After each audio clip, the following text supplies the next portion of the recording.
Pagi itu tidak langsung terasa buruk. Ia datang pelan, seperti hari-hari lain. Tapi ketika aku membuka mata, kepalaku terasa berat. Seolah semalam ada sesuatu yang diletakkan di atasnya dan lupa diambil kembali. Tubuhku hangat, lalu dingin, lalu hangat lagi. Tenggorokanku kering bagai tidak minum berhari-hari. Saat mencoba duduk, kurasakan ruangan sedikit berputar, dan lantai yang kupijak seolah bagaikan lumpur lembab yang hendak menelanku ke dasar. Atau mungkinkah selama ini aku memang sudah di dasar? Kututup mata sejenak, mencoba menenangkan diri.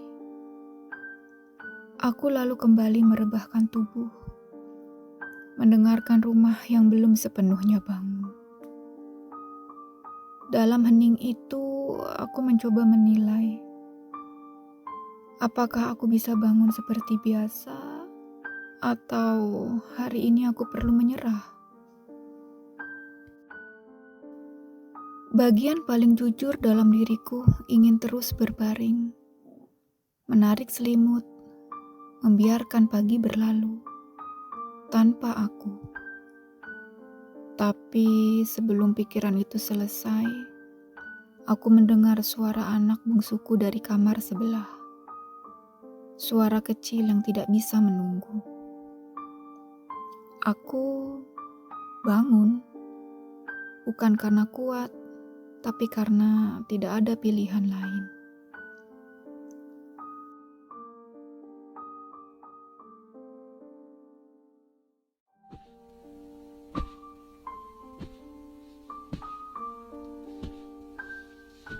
Langkahku ke dapur lebih pelan dari biasanya. Setiap gerakan terasa tertunda. Setiap langkah mengirimkan denyut kuat ke kepala. Kunyalakan lampu dan sinarnya membuat mataku merasa silau. Sontak, kupejamkan mata sambil memegang apa saja yang bisa tanganku raih. Kutarik nafas panjang dalam-dalam. Berharap udara pagi cukup untuk menahan rasa mual yang naik perlahan. Sebentar aja, kataku pada diri sendiri. Nanti setelah semuanya beres, aku bisa tidur lagi. Aku menyiapkan sarapan dengan tangan yang terasa lemah. Air mendidih terdengar terlalu keras.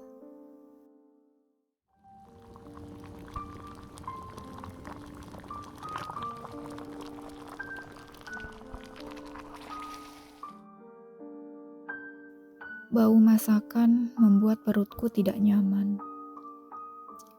Kuteguk ludah berulang kali, berusaha menahan diri agar tidak muntah.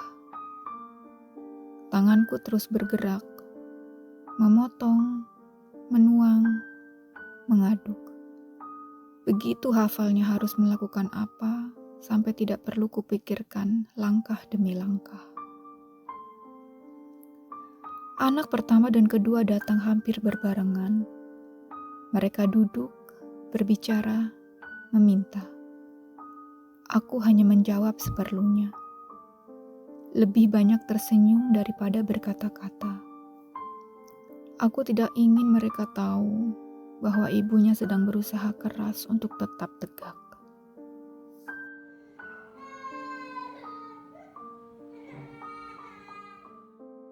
Suara tangis anak bungsuku terdengar dari dalam kamar. Aku pun bergegas menghampiri. Matanya setengah terbuka, tangannya terulur mencariku. Spontan, aku menggendong lalu menepuk-nepuk punggungnya, menahan semua rasa nyeri dan berat yang mencengkeram di sekujur tubuhku. Aku dan si bungsu bergabung di ruang makan. Dia hanya menyesap susu, sementara kakak dan ayahnya menyantap sarapan. Aku lalu memastikan perlengkapan sekolah dan bekal untuk suamiku lengkap, sambil sesekali memejamkan mata dan menahan rasa nyeri di pelipis, berharap rasa pusing itu mereda. Aku berkata lagi pada diri sendiri, aku pasti bisa. Nanti aja istirahatnya.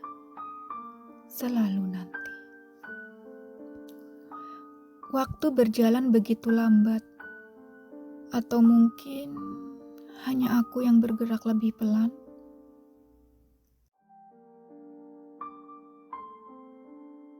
Setelah suamiku dan anak pertama kami meninggalkan rumah, aku pun terus berkutat mengurus kedua anakku yang lain.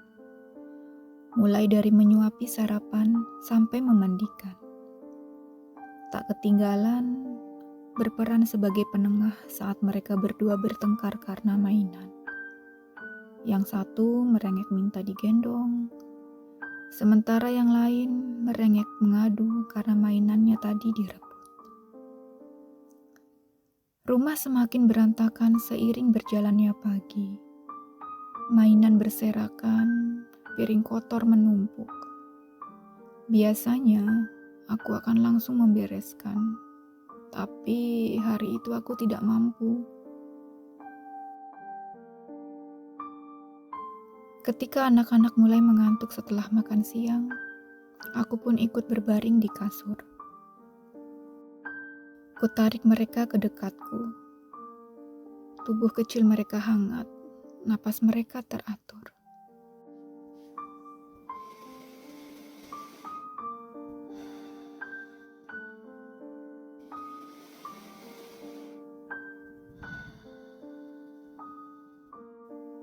Aku pun membiarkan diriku diseret kegelapan.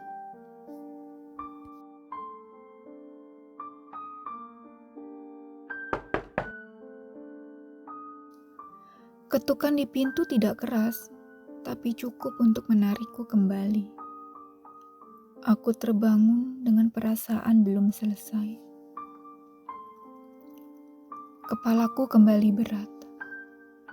Kulirik jam dinding. Tak lama aku tertidur, tapi tubuhku terasa seperti baru saja ditarik dari kedalaman tak berdasar. Aku lalu duduk perlahan, memastikan dunia tidak berputar terlalu cepat. Lalu meninggalkan kamar dengan sama pelannya, agar tidak mengusik kenyamanan tidur kedua buah hatiku. Aku mengenali suara yang memanggilku dari depan pintu. Suara ibu mertua. Beliau memang sering datang tanpa pemberitahuan. Biasanya dia akan mengantarkan makanan sekaligus mau bermain dengan cucunya. Benar saja, ketika pintu dibuka, dia langsung menyodorkan plastik berisi tempat makan. Ibu buat buntil sama tape ketan, ucapnya dengan senyum sumringah. Membayangkan buntil pedas campur santan membuat perutku langsung terasa nyeri. Rasa tajam serta manis tape pun bukan paduan yang sempurna untuk kondisiku saat ini. Tapi aku tahu, suamiku sangat menyukai kedua makanan itu. Koreksi. Suamiku menyukai seluruh masakan ibunya, tanpa terkecuali. Aku pun mengucap terima kasih sambil tersenyum samar. Tanpa perlu dipersilakan, ibu mertuaku masuk ke dalam rumah. Dahinya lalu mengernyit dan matanya menyapu seluruh ruangan. Mainan di lantai, piring di meja, dapur yang belum sempat kurapikan. Rumahnya kok begini? Katanya lebih seperti pernyataan daripada pertanyaan. Aku lalu menjelaskan bahwa aku sedang kurang enak badan, bahwa aku pusing sejak pagi, bahwa aku tadi ikut tidur sebentar dengan anak-anak. Ia mengangguk. "Istirahat aja," katanya. Lalu setelah jeda singkat, ia melanjutkan dengan tangan yang mulai bergerak merapikan mainan. "Dulu, waktu ibu masih muda, ibu tetap beres-beres meski lagi sakit. Belum lagi urus 5 anak." Jeda lagi. "Rumah itu tuh harus selalu rapi.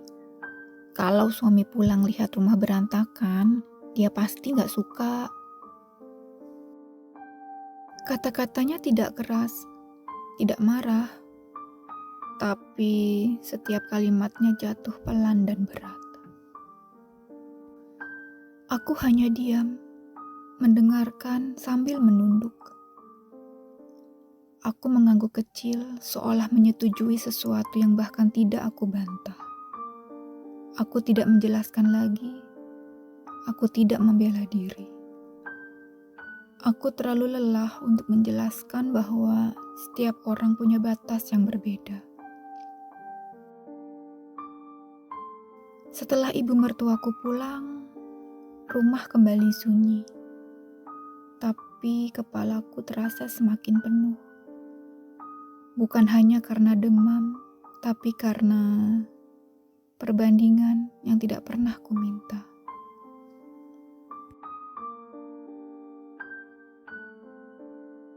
Sore hari datang tanpa aku sadari.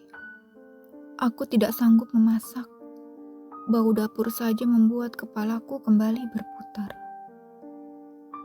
Kukirim pesan pada suamiku untuk membeli makanan di luar, tanpa memberi instruksi yang jelas apa yang hendak ku makan. Karena memang di kepalaku tidak terbayang ingin makan apa. Yang kupikirkan adalah makanan untuk anak-anak.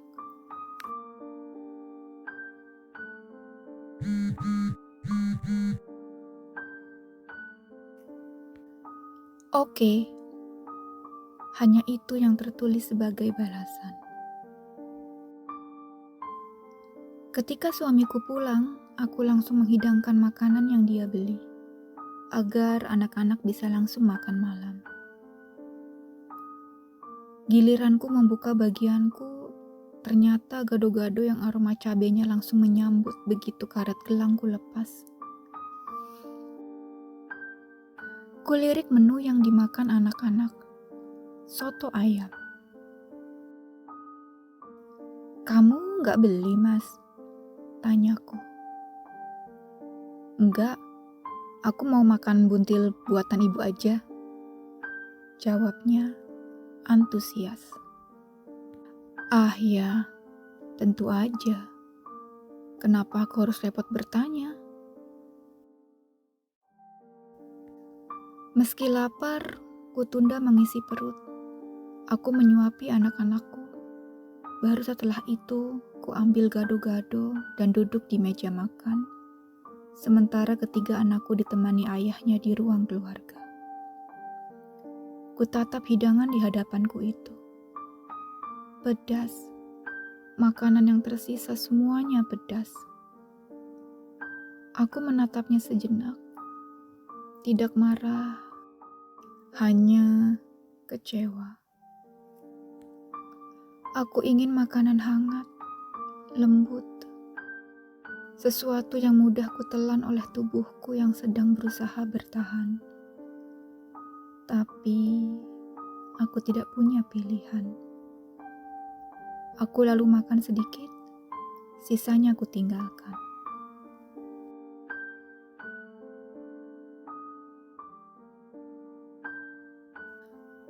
Malam itu aku ingin tidur lebih cepat. Aku ingin dunia mengecil sebentar. Aku sudah hampir terlelap ketika anak bungsuku merengek memanggil namaku dari luar kamar. Suamiku mencoba menenangkan. Ia menggendong, membujuk. Tapi anak itu tidak mau. Tangisnya malah semakin keras. Aku mendengar nada suara suamiku berubah. Ia mulai marah, suaranya meninggi. Anak itu menangis lebih keras.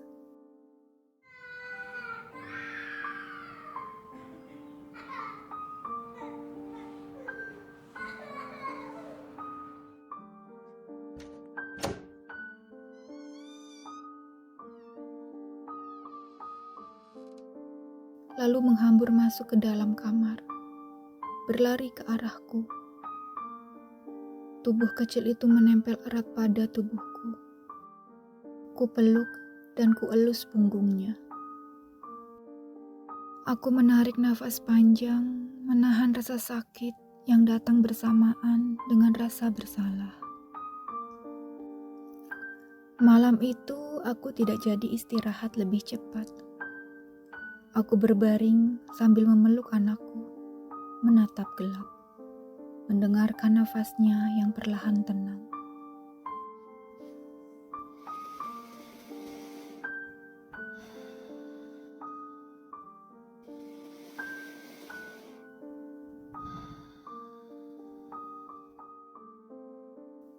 Kepalaku masih sakit, tubuhku masih panas. Aku pun berpikir pelan. Tubuhku memang mulai hilang dayanya, tapi aku tetap ada untuk semua orang, kecuali diriku sendiri. Karena meski diri ini lemah, seorang ibu tetap harus terlihat kuat.